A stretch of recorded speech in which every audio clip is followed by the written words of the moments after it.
If you've been watching my Marvel Cinematic Universe retrospective, where we take a look at each film in the MCU and see how well they hold up, you know we've covered every movie in the Infinity Saga from Iron Man all the way to Spider-Man Far From Home.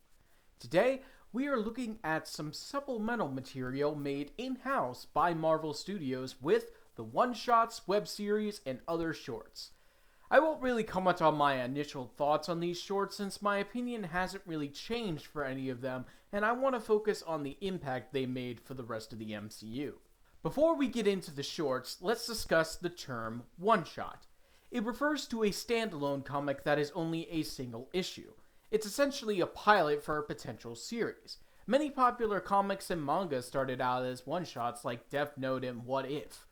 Marvel used the one-shot label to attract more comic readers to films and build hype for the Avengers crossover.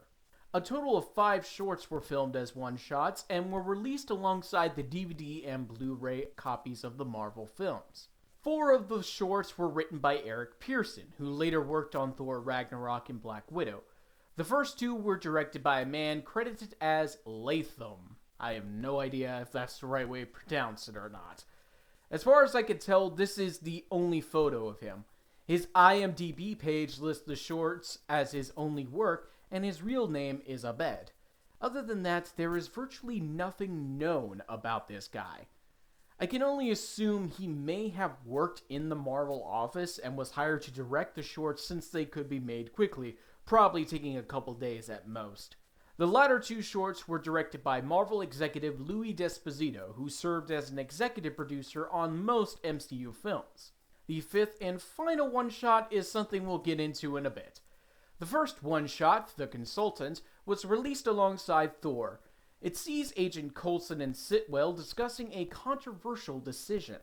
Apparently, the World Security Council wants to include Emil Blonsky, the Abomination, as part of the Avengers Initiative. They see him as a war hero and Bruce Banner as a criminal. Very stupid, yes, but remember these are the same people that elected to nuke New York. S.H.I.E.L.D. is tasked with convincing General Ross to enlist Blonsky.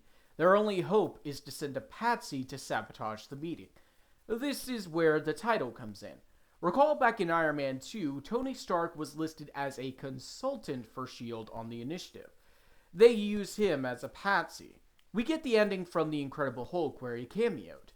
I'm always for including the movie in other MCU work. The plan was a success and Blonsky remains in prison. For now. The second one-shot, A Funny Thing Happened on the Way to Thor's Hammer, was released alongside Captain America the First Avenger. The title is derived from the Stephen Sondheim and Larry Gelbart musical A Funny Thing Happened on the Way to the Forum, a comedy depicting ancient Rome. The short sees Coulson stopping at a gas station while going to New Mexico as seen in Thor. He stops some robbers and goes about his day. This is just a fun showcase of Coulson being badass, and I'm here for it. The third one-shot, Item 47, was released alongside the Avengers. The title refers to the number of Chitauri objects left over after the Battle of New York. It shows 2 people using a Chitauri weapon to rob banks. Sitwell is tasked with retrieving the weapons and disposing of the robbers. Sitwell apprehends the couple and recovers the weapon. Instead of killing them, he instead recruits them to S.H.I.E.L.D. as new agents, hoping to utilize their skills for the agency's benefit. While I don't have any confirmation, I am confident that this was Marvel's original pitch for the Agents of S.H.I.E.L.D. series, especially since Agent Blake, played by Titus Welliver, later appeared in the series.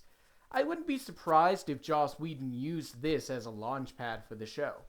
The fourth one-shot, Agent Carter, was released alongside Iron Man 3. After the events of First Avenger, we see Peggy struggle to keep her presence active in the SSR now that the war is over. This is not only because she was the only female agent in the department, but also because many pitied her after Steve's quote-unquote death. While working late, she receives a mysterious call from Iron Man 3 director Shane Black, no less, about Zodiac, a biological weapon.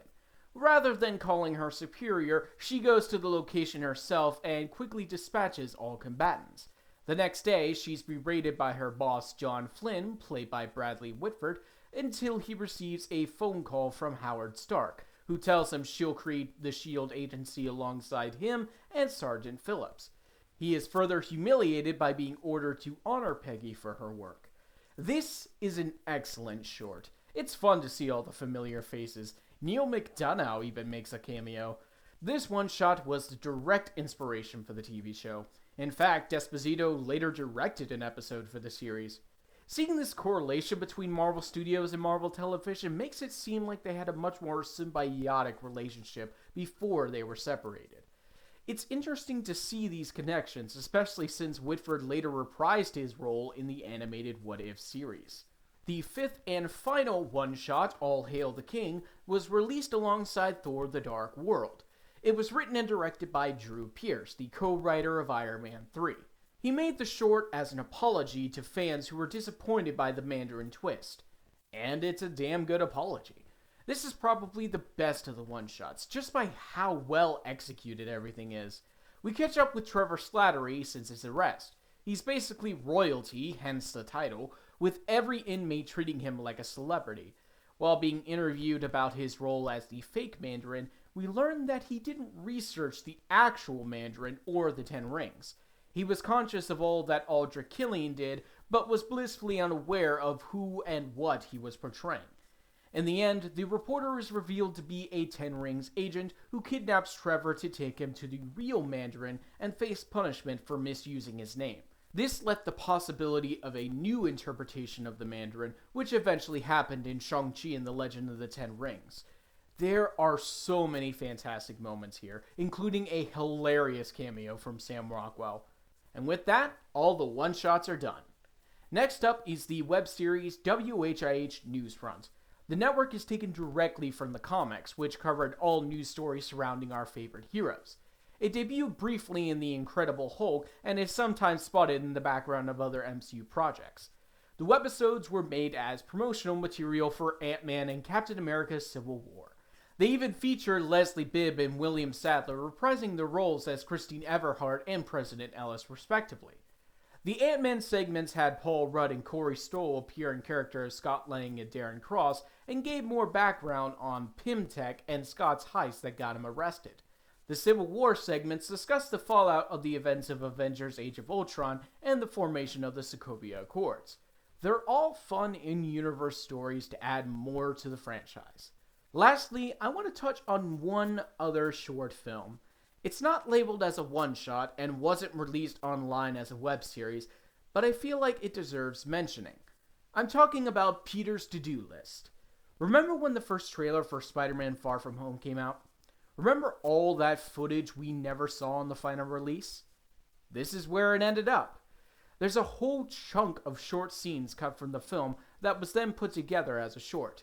It shows Peter grabbing items for his trip, a headphone set, and a passport. We also see him take down a mafia in his Iron Spider suit. It's not much, but it's much more entertaining than Far From Home's final product. And with that, every MCU short from the Infinity Saga is covered. As far as the future of one-shots is concerned, it's up in the air.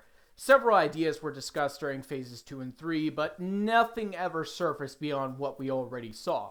Taika Waititi did say he pitched a Korg one-shot, but it was put on the back burner in favor of other projects. Although not too long ago, Despacito did say that more one-shots were in development. I could certainly see a future for them, especially on Disney+. It's just a matter of who and what they decide to make them about. All these shorts, for what they are fine. Do they need to exist? Not really. But the amount of effort they put into such little things that some wouldn't even bother shows how much they cared. Of course, they could have just simply done it to make money, but the dedication they had for fans proves that they wanted it to mean something.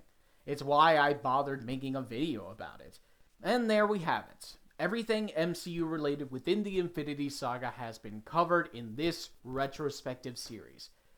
Phase 4 began with WandaVision, the first show made by Marvel Studios, and the other films and series are currently running. At this time, there is no indication of the next major storyline, though the multiverse seems to be a big part of it. Until Phase 4 is completed in its entirety, this series will be retired. Thank you for joining me on this journey. Feel free to leave a like and share with friends if you enjoyed the video. If you want to be ready for when I upload next, then be sure to subscribe and turn on the notification bell. Thanks for watching, stay safe, and I'll see you next time.